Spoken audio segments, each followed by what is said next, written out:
Il faut dire qu'au Burkina Faso, nous sommes dans une armée qui est, je dirais, en mise en œuvre. Alors, elle n'est pas complètement aguerrie, mais nous sommes déjà assez satisfaits des résultats qu'ils opèrent sur le terrain au regard, je dirais, de la nécessité d'aller vite à l'action.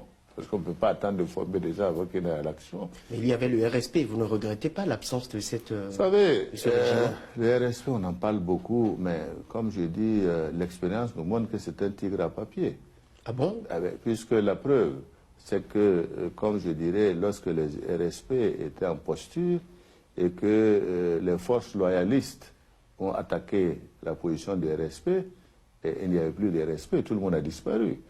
C'est pour dire, ne comparons pas, comme je dis, ce que j'appelle une armée de parade qui bande ses muscles dans des situations où celui qui est en face n'a pas d'armes, et une armée de combat qui est habituée à se frotter, je dirais, à des bagarres et à des combats sur le terrain. Donc, c'est pour dire simplement, le RSP, c'était pour la défense, je dirais, du pouvoir de Blaise Compaoré et non pour la défense du territoire burkinabé.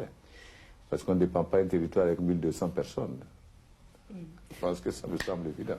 Vous parlez vous-même de votre prédécesseur, Blaise Compaoré. Il y a des rumeurs que l'ex-président burkinabé aurait eu des liens avec des terroristes et que c'est justement à cause de sa chute maintenant que le Burkina Faso souffre du terrorisme. Qu'il y ait des liens, je pense que ce n'est pas des rumeurs, c'est un fait établi maintenant. Est-ce la raison pour laquelle... Mais non, mais le Burkina Faso a bénéficié de la paix sociale pendant des années parce que, quelque part, nous avions un deal qui était là. Ça me semble évident. Maintenant, concernant la suite, je dirais que, comme on a dit, c'est du fait qu'il y a eu justement ce genre de situation qu'on est en droit de se demander pourquoi aujourd'hui le Burkina Faso est-il plus sensible. D'autant plus que je dois rappeler qu'après le départ de Blaise Compaoré les élections, à peine nous avons mis le 12 janvier le gouvernement en place que le 15 nous avions le premier attentat au Burkina Faso avec plus de 30 morts. Alors qu'il n'y avait rien qui présageait de cela. Et depuis lors, nous sommes dans une activité antiterroriste dont l'objectif c'est de nous empêcher de travailler. C'est tout. Est-ce que vous confirmez aussi à ce moment-là que des leaders terroristes sont venus chez vous, vous réclamer les voitures qu'ils avaient commandées à votre prédécesseur?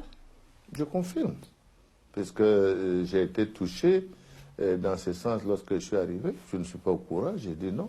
J'ai dit non, je ne suis pas informé de ces commandes, donc par conséquent, vous pourrez aller réclamer ces voitures à qui de droit qui est en Côte d'Ivoire. Il vous dira où les amis, mais moi je n'étais pas dans ces deals-là. Et comment ils ont réagi? Je ne sais pas. Notre conversation s'est arrêtée là. Maintenant, comment ils ont réagi, je ne peux pas donner la suite. Ce qui est certain, c'est que nous sommes pris en tenaille aujourd'hui par un certain nombre de ces groupes. Et bon, nous, en tout cas, nous savons que le terrorisme n'a pas d'avenir et que ça mettra certainement un certain temps. Mais nous nous battrons en tout cas pour rétablir la paix et la sécurité dans notre pays. C'est une priorité pour nous.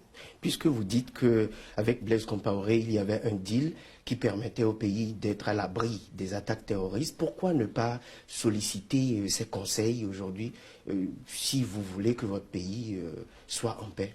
Si les conseils, c'est de nous amener à faire des deals avec le terrorisme pour des trafics, je pense que c'est un mauvais conseiller pour nous.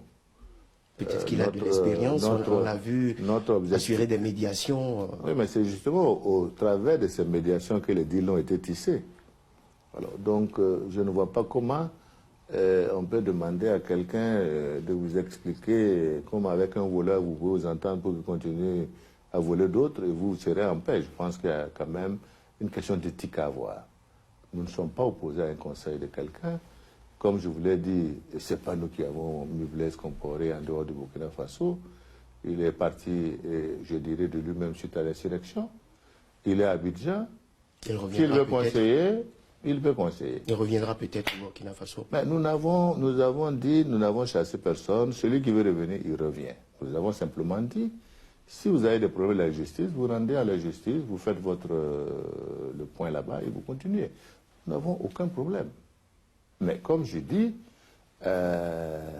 depuis que Blaise Compaoré à Abidjan, les attaques se multiplient au Burkina Faso. je n'ai jamais entendu Blaise Compaoré qui a fait une déclaration à l'attention de son peuple pour l'encourager, pour estimer que les actions sont mauvaises. Ça vous manque? Non, je ne sais pas que ça me manque, mais je trouve que humainement, quand on est un ancien chef d'État, on se préoccupe de l'avenir de son pays et de son peuple.